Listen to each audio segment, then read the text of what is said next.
So that should be recording there. Yeah. So my first question for you is, would you be able to tell me about your home city in Algeria? And maybe give me some details, where it's located, features, lifestyle, people, architecture, everything. Absolutely. So to begin with, I'd like to thank you so much for having me. I'm really excited about our chat today. So as you probably know, I'm originally from Algeria. I come from a city which is about 30 to 40 kilometers away from the capital, Algiers. And the city, I'm 26 years old.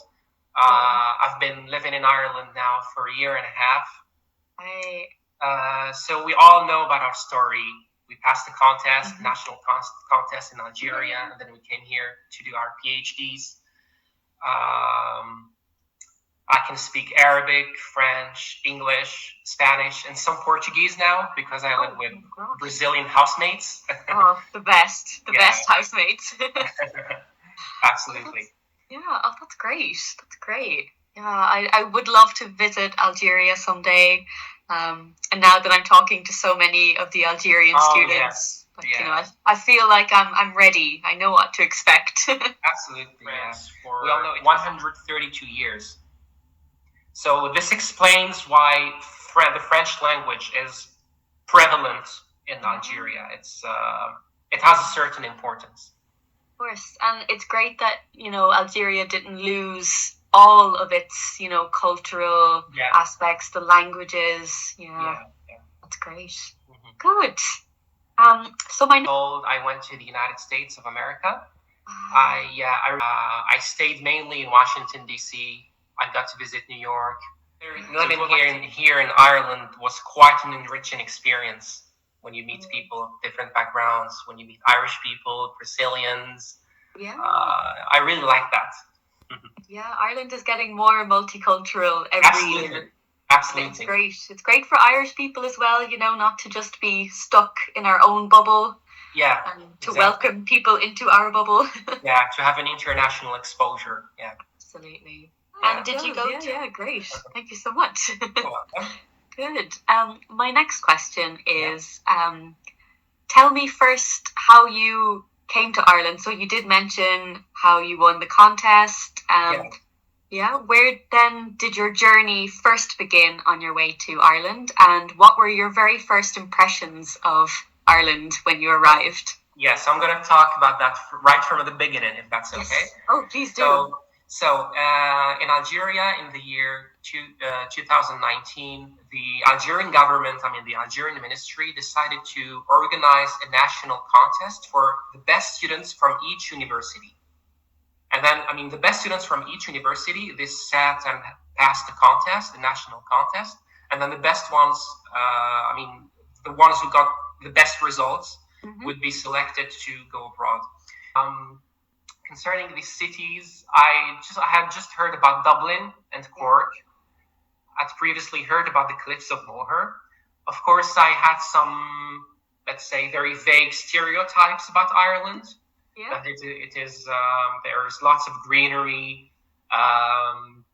There's lots of greenery. People love drinking wine and whiskey. They love organizing parties. I was also acquainted to some famous Irish writers like Bram Stoker and Oscar Wilde. So that's basically what I knew about Ireland. And then, of course, when I came here, I discovered new things, and I'm happy with that. Great. Because I know you arrived during lockdown. Absolutely. Didn't you? We arrived in January 2021, to be exact. And during the first weeks or even months, let's say the first months, we didn't really get the chance to enjoy Ireland, to enjoy the outdoors, to do any tourism because of the lockdown and the coronavirus. Yeah. It must have been quite lonely. Yeah, absolutely. But now everything is fine. You can travel whenever you want to Europe, throughout Ireland. Yeah. Absolutely. And especially this past week, now that everyone is on campus. This is exactly what it was like before COVID. It's so nice to see it again. Yeah. And I know you arrived in Shannon Airport. Absolutely. So it's quite And what were your first impressions of the people in the airport, or in the airport? Well, so the first day I didn't get a chance to, let's say, to interact with the local Irish population. Yeah. But I do remember that day. It was very special. I mean, the first day, the first experience is always very special. It's always very memorable. Yeah. So it's kind of like you arrived in Ireland twice. So the initial time during lockdown, and then again when we emerge. Exactly. Yeah. During my first months here, I really wanted to go to Dublin, wanted to go to Belfast to explore. Now I've visited most of the parts of Ireland now, thankfully. But during the first weeks or first months, it wasn't possible to do so. Yeah. Great. So interesting. I love hearing everyone's stories. Good. But the key difference between Algeria and Ireland is about the weather. Another difference, which was quite striking when I first came here, is that Algeria, unlike Ireland and other Western countries, is a cash-dominated country, a cash-dominated society. I'm trying to remember the last time I actually used cash. Yeah. It's been months. Yeah. Now we do have credit cards. There are ATMs in Algeria, yes, but they're not as widely used as they are here in Ireland. I mean, that's my point. Yeah, absolutely. Yeah. I think nowadays a lot of like elderly people are struggling with this, switch to electronic money and cards and paying with your phone. So I don't think, I hope cash doesn't disappear completely. But who knows? Yeah. Gosh, it's very interesting. I didn't know that now. And what money do you have in Algeria? Well, in Ireland we have the euro. In Algeria, it's called the Algerian dinar. Okay. Yeah. The Algerian dinar. I guess that €1 in Ireland, €1 would be the equivalent of roughly 200 Algerian dinars, roughly. Okay, yeah. More or less, yeah. Of course, the monetary transactions and the equivalence usually fluctuates. It's not always static. The value of euro and all those currencies is not always stable. It fluctuates. It goes up, it goes down. Yeah. Especially nowadays. Yeah, exactly. Great. At the end of the day, it's your work, the most important thing. Yeah, I think that the most important thing is being productive in your PhD, is respecting the deadlines, is just doing what your supervisors are advising you to do. I think that's it. Yeah, absolutely. Totally agree. Great. Yeah. We kind of touched on this next question already. Yeah, no problem. But I know you're doing your PhD in Ireland and you're not doing it in Algeria. Yeah. But your typical life in Ireland versus your typical life in Algeria. Yeah. Can you see any similarities or differences? Similarities or differences? So I know you mentioned the independence was a big one. Yeah, of course. It goes without saying that here in Ireland you have to be more independent and more self-reliant. So I think the key difference between my life in Algeria versus my life here in Ireland is that Ireland is an English-speaking country.